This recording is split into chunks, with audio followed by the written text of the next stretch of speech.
In the corners of criminal history, there are figures whose names become synonymous with darkness, whose actions defy comprehension, and whose stories continue to captivate and haunt us.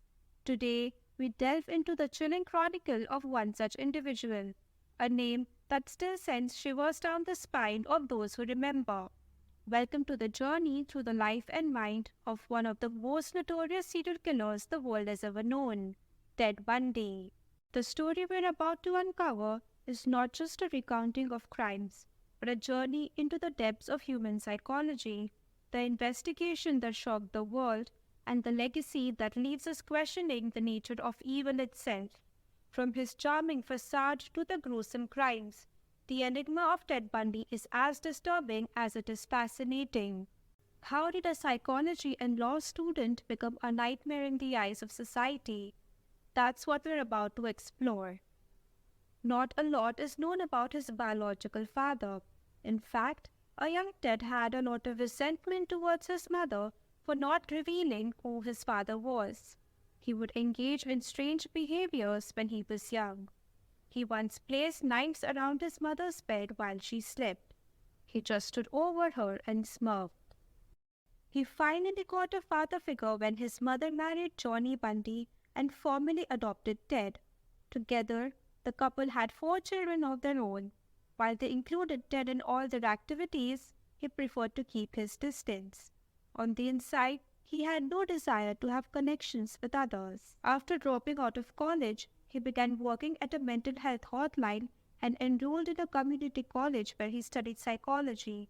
Eventually, he started going to law school at the University of Utah. But by the end of the first year, he had stopped attending classes. He soon began working on political campaigns, and that's when it all started. Women began disappearing. Authorities working on the case had Ted Bundy on their suspect list, but they had difficulty believing that such a charming young man could be capable of such crimes.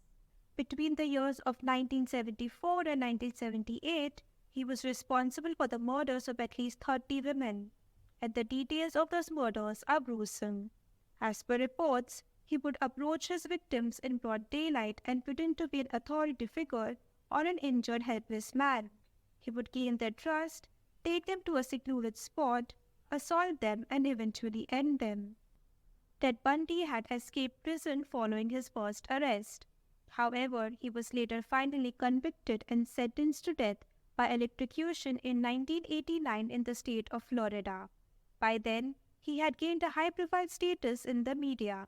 With his law school experience, he even tried to argue his way out of a guilty conviction.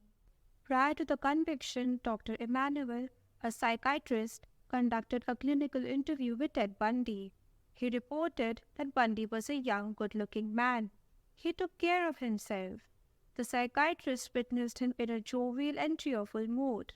Bundy had no fear of a possible death sentence. Committing a murder was nothing more than acting out for him.